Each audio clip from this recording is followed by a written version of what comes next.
एक दिन भगवान शंकराचार्य ने अपने जन्मदिन पर, भगवान शंकराचार्य का जन्म 788 ईस्वी और विक्रम संवत्सर 845 वैशाख शुक्ल पंचमी के दिन भगवान शंकराचार्य का जन्म उत्सव मनाया जाता है। इस दिन शंकराचार्य ने निश्चय किया कि मैं संन्यास लूंगा। मां से अनुमति मांगा। आपको क्या लगता है कोई भी माता अपने पुत्र को अनुमति दे सकती है? नहीं दिया, नहीं दिया। बेटा ऐसे कैसे हो सकता है? इतना प्यारा पुत्र और तुम सन्यासी होकर के कष्ट भोगोगे, दुख भोगोगे, मेरी सेवा कौन करेगा? बुढ़ापे का सहारा मेरा कोई है भी नहीं जाने दिया। एक दिन पूर्णा नदी में स्नान करने के लिए भगवान शंकराचार्य माता के साथ गए। स्नान कर रहे थे आचार्य शंकर। उसी समय में एक मगरमच्छ ने उनके पैर को पकड़ लिया। मां मां बचाओ बचाओ करने लगे। अब माता तो छाती पीटे, कोई मेरे लाल को बचाए, हाय कोई मेरे लाल को बचाए। मगरमच्छ ने पकड़ लिया, बहुत रोने लगे। तभी भगवान आचार्य शंकर ने कहा, मां यदि आप मुझे सन्यासी होने के लिए अनुमति दे दें तो ये मगरमच्छ मुझे छोड़ देगा। इतना विश्वास। आप यदि कह दे कि तुम सन्यास ले लो तो ये मगरमच्छ मुझे छोड़ सकता है। मां ने तुरंत विचार किया, भले ही सन्यासी बन जाए, कम से कम मेरा बच्चा जिंदा तो रहेगा ना। ठीक है, तुम सन्यास ले लेना।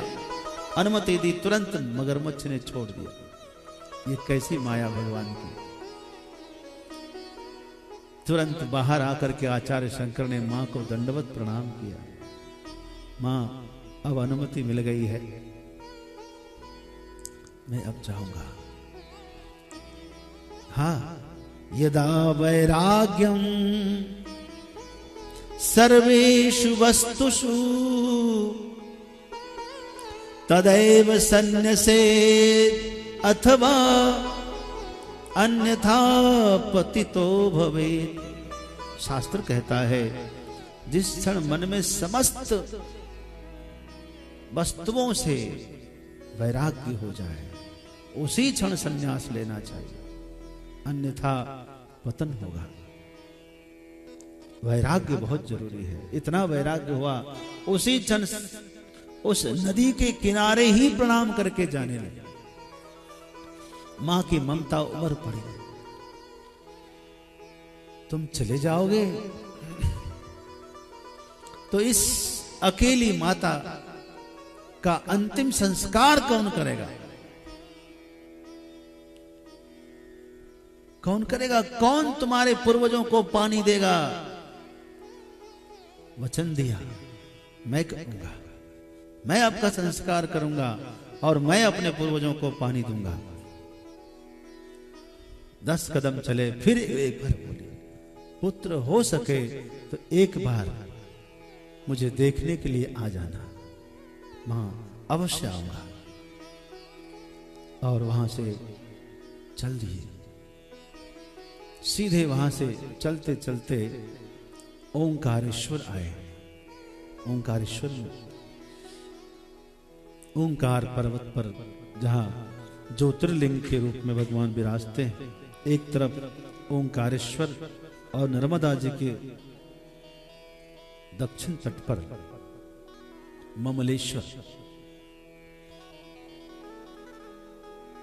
और उसी समय में क्या देखा कि उस पर्वत के नीचे एक गुफा है। उस गुफा में एक संत बैठे हैं, समाधि साधना कर रहे हैं। और अचानक नर्मदा जी का जल बढ़ रहा है, जल बढ़ने लगा। आचार्य शंकर ने नर्मदा माता से प्रार्थना किया है, हे माता यदि आप बढ़ गई तो महापुरुष डूब जाएंगे, उनकी साधना में खलल पहुंचेगी। इसलिए प्रार्थना किया कि आप न बढ़े, आप मेहरबानी पूर्वक न बढ़े। और मां नर्मदा आचार्य शंकर की प्रार्थना को स्वीकार कर लेते हैं और आगे नहीं बढ़ते। और वो नर्मदाष्टकम क्या है, वहां पर जो गाया है उसको कहते हैं नर्मदाष्टकम। एक पंक्ति गाओ जरा। सबिंदु सिंधु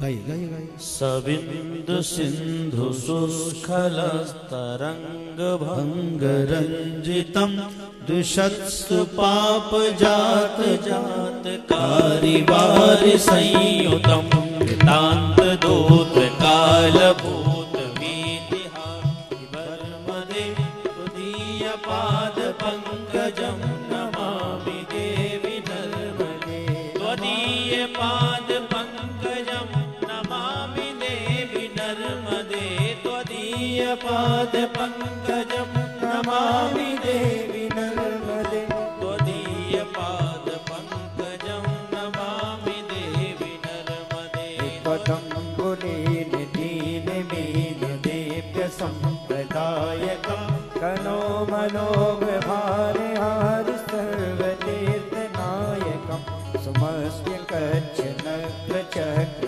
चक्रवाक शर्वद त्वदीय पाद पंकजं नमामि देवी नर्मदे त्वदीय पाद पंकजं नमामि देवी नर्मदे महागभीर धीर पूर पाप दूत भूतलं घनत् समस्त पातिकारिकारिकापदाचलं जगल्लये महाभये नटुण्डु सोनु हरिमदे त्वदीय पाद पंकजं नमामि देवी नर्मदे कथं तदैव मे भयं त्वमेव वीक्षितं यदा मृगण्डुशोणिकासुरारि सेवि सर्वदा पुनर्भवापि जन्मजं भवाति दुःखवर्मदे त्वदीय पाद पंकजं नमामि देवी नर्मदे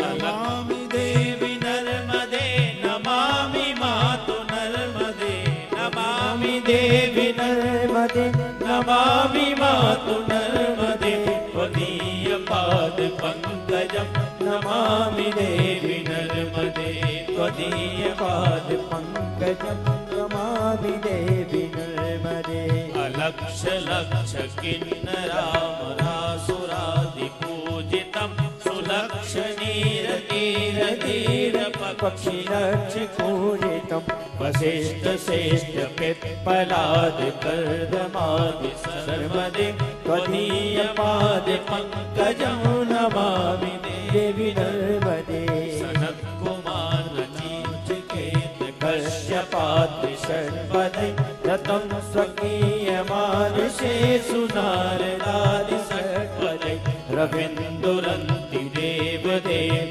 राजकर्म सर्वदे त्वदीय पाद पंकजं नमामि देवी नर्मदे नमामि देवी नर्मदे नमामि मातु नर्मदे नमामि देवी नर्मदे नमामि मातु नर्मदे त्वदीय पाद पंकजं नमामि देवी नर्मदे त्वदीय पाद पंकजं नमामि देवी नर्मदे अलक्ष लक्ष लक्ष पाप लक्ष सार सायुधं ततस्तु जीव जन्तु तन्तु भोक्ति मुक्तिदायकं विरञ्च विष्णु शङ्करं स्वकीय धाम वर्मदे त्वदीय पाद पंकजं नमामि देवी नर्मदे अहोव्रतं सुमन्सुतं महेश केश जातटे विराट सूत बाणवेषु पंडितेश नटे दुरंत पाप तापहारि सर्वजन्तु सर्वदे त्वदीय पाद पंकजं नमामि देवी नर्मदे इदन्तु नर्मदाष्टकं त्रिकालमेव ये सदा पठन्ति ते निरन्तरं नयान्ति दुर्गतिं कदा सुलभ्य देव दुर्लभं महेश धाम गौरवम्